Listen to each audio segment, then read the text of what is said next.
Hello everyone, welcome to History and Culture. On August 21, 1861, at the summer resort in Qing, the Yanshuaji Shuang Hall offered a surprisingly pleasant temperature despite the summer heat, a tranquil place praised by Emperor Kangxi for its surrounding beautiful mountains and 10 miles of clear lakes. In the late night of the West Warm Pavilion, the ailing Emperor Xianfeng slowly awoke from his coma, feeling a splitting headache and extreme weakness that made even sitting up a challenge. Aware of his impending death, the emperor urgently summoned 8 important ministers, including Prince Yi Ziyuan and Prince Jing Duanhua, to convey his last edicts. Unable to write, he dictated his final wishes. After struggling through severe coughing and multiple pauses due to exhaustion, Emperor Xianfeng finally managed to relay his instructions regarding his succession and affairs.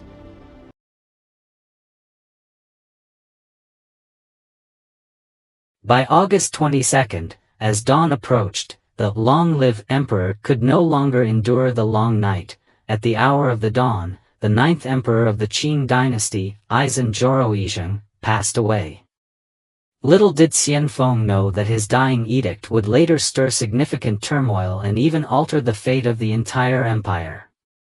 The contents of Xianfeng's edict consisted of 3 parts. Firstly, appointing his eldest son Zai Chun as the crown prince. Secondly, assigning Ziyuan, Duanhua, Jing Shou, Su Shun, Mu Yin, Kuang Yuan, Du Han, and Jiao Yuing to assist in all affairs of state. Thirdly, granting Empress Dowager Cixi the imperial seal of favor, and Zai Chun the Tongdao Hall seal, managed by Cixi. Both seals to be used to prevent corruption in official documents. The appointment of Zai Chun as crown prince was the most crucial matter of succession, as Xianfeng had only this one son, so this first point was unsurprising and uncontentious. His arrangement of 8 regents to assist in government demonstrated his intent, echoing past precedents from the Xuanji and Kangxi eras when young emperors had trusted officials by their sides. To avoid the scenario of powerful ministers like Dorgan or Ao by controlling the emperor, Xianfeng increased the number of regents, preventing too much power from consolidating in a single hand. Moreover, granting the 2 seals indicated an intention to involve the influence of the Empress Dowagers in counterbalancing the regents. Even on his deathbed, Xianfeng arranged critical matters with meticulous care, yet the suddenness of his illness and time constraints led to inevitable oversights, sowing seeds of future political hazards. Notably, the 8 regents comprised 4 royal family members and 4 prominent ministers, but his 6th brother, Prince Gong Yisan, was unexpectedly omitted, despite being closest to him by blood. Furthermore, Cixi's cunning was unmatched, and Xianfeng's habit of involving her in major decisions had inadvertently nurtured her ambitions. The edict excluded both Cixi, and the emperor's brother, Prince Gong, from the core decision-making circle. Both Yisan and Cixi were driven by intense desires for power, and this arrangement inevitably placed the 2 major factions, the imperial line and the imperial harem, in opposition to the 8 regents. With similar fates and circumstances, the uncle and niece, bound by mutual sympathy, would likely forge a strong alliance of interests. Moreover, while bestowing the regents with the highest power to assist in all affairs, he also granted the 2 Empress Dowagers seals that could decisively influence decisions. The distribution of power was unclear, lacking hierarchy and differentiation, leading to conflicts between the imperial harem and the regents shortly after Xianfeng's passing.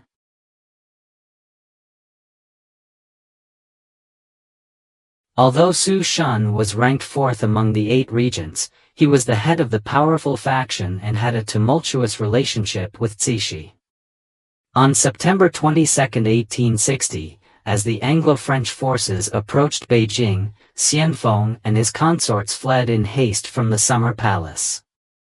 In the rush, only the emperor's carriage was prepared, while other attendants used hastily commandeered civilian carts.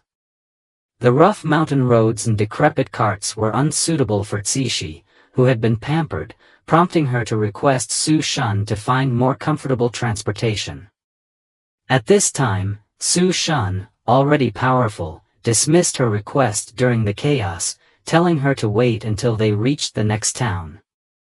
When they arrived, Cixi anxiously awaited a new carriage, but after sending someone to inquire, she was met with Su Shan's harsh reprimand, stating that even if they found one, it should first be used by the Empress, referring to Qixiang. This insult marked the beginning of their animosity. Xianfeng, understanding Cixi's nature, worried that after his death, she might interfere in the court as the mother of the heir. Su Shan, dissatisfied with Cixi's involvement in politics, even suggested that Xianfeng follow the example of Emperor Wu of Han to eliminate Cixi. However, Xianfeng, being kind-hearted, did not act on this but accidentally revealed the plan to Cixi, leading her to harbor deep resentment against Su Shan.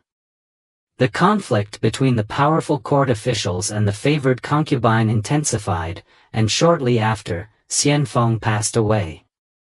In the heated aftermath, Su Shan, holding significant power in the Rihe Palace, had the regents completely under his influence and did not regard Qixiang, Cixi, and young Zaichun as equals. All military and political matters, once prepared by Su Shan, were submitted directly to the two Empress Dowagers for their seal of approval. Qixiang, being gentle and magnanimous, did not take Su Shan's overreach seriously, while Cixi, with her political ambitions, saw opportunity in Xianfeng's passing. On September 15, Cixi hinted to the official Dong Yuanchun to suggest that the two Empress Dowagers preside over state affairs, citing the current troubles of the empire and the youth of the new emperor. Su Shan and Ziyuan, seasoned officials, saw through Cixi's subtle ploy and responded firmly, asserting that there has never been an instance of Empress Dowagers presiding over state affairs. As Cixi saw the regents resist, she withheld the edict in hopes of passing it off without notice. However, in the face of such a major issue, Su Shan and the others firmly threatened to collectively resign if their authority was undermined. Left with no options, Cixi reluctantly ordered the submission of the proposed edict. In the court, Su Shan's authority clashed with Cixi's limited influence, leading to a swift defeat for her in their initial confrontation.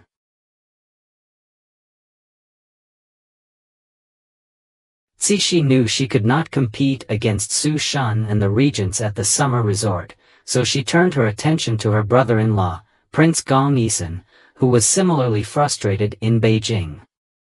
Yisan, the sixth son of Emperor Daoguang, was just 2 years younger than Xianfeng and had been raised alongside him by their shared mother, consort Jing. Although they were not blood brothers, their close upbringing fostered a deep bond. Initially, they had the opportunity to become a powerful duo like Emperor Yongzheng and Prince Yi, but as adults, their rivalry over the throne created a complex dynamic.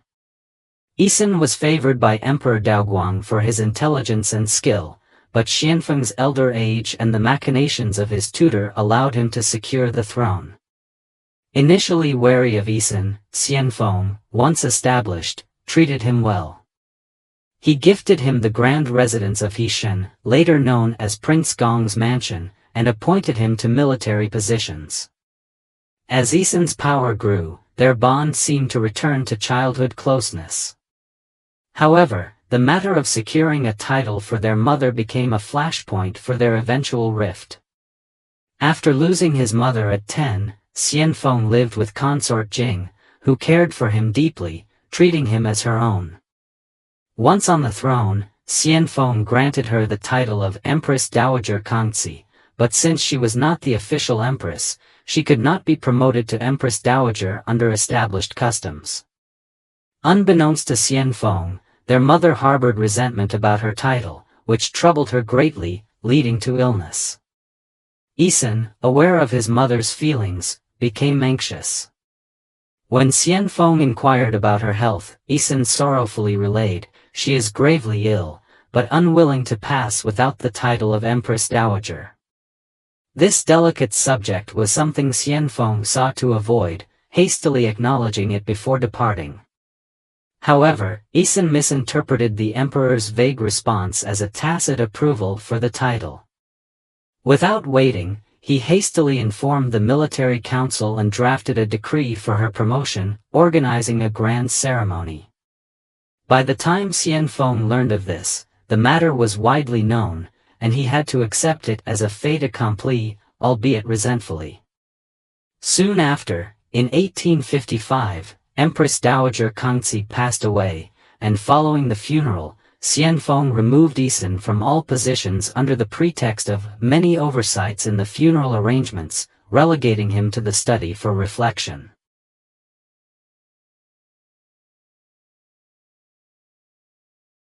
Once a powerful prince, Yisun found himself without purpose, and the psychological toll was significant, but worse was yet to come. In 1860, as the Anglo-French forces advanced on Beijing, Emperor Xianfeng hurriedly fled from the summer palace to the Qingda summer resort with his concubines and close attendants, pushing the long-ignored Prince Gong to the forefront and leaving him in Beijing to negotiate with the foreign powers. Xianfeng's actions clearly intended to push his sixth brother into a perilous situation. However, Sun, Prince Gong, could only brace himself and negotiate with the foreigners. After Xianfeng's death in Rihe, believing he had earned merit and was a close branch of the imperial lineage, he expected to be reinstated in the new court. Little did he know that he would be mercilessly excluded from the power core by his brother's edict. Amid this backdrop, Prince Gong received a secret letter from Empress Dowager Cixi sent from Rihe. In fact, shortly after Xianfeng's death, Yisun could hardly contain himself and sought to request a visit to Rihe to mourn the emperor, hoping to learn the situation. However, the ambitious eight regents, aware that Prince Gong's intentions were not good and that he had ulterior motives, refused his request to go to Rihe under the pretext that the responsibility of guarding the capital is significant, and there is no need for you to come to mourn. With Cixi's instructions, Yisun disregarded the eight regents' opposition and resolutely set off to Qingda to mourn Xianfeng. As soon as the mourning rites were completed, Cixi eagerly summoned her distant uncle. Both being fallen from grace, the uncle and niece engaged in a pleasant conversation. Cixi revealed her plan to stage a coup and seize power, preparing to preside over state affairs, but expressed concerns about foreign intervention. Yisun confidently promised, "There will be no objections from the foreigners. If there is difficulty, only I shall be consulted." Prince Gong's assurances dispelled Cixi's final doubts and concerns. The uncle and niece conspired for an hour, and since they lacked the capacity to overthrow the eight regents in Rihe, they decided Yisun would return to Beijing immediately to prepare for the coup. Rihe was the stronghold of the eight regents, who even controlled the two Empress Dowagers and the young emperor. This psychological advantage made figures like Su Shan underestimate the alliance between Cixi and Prince Gong, resulting in a lack of necessary vigilance against the impending disaster.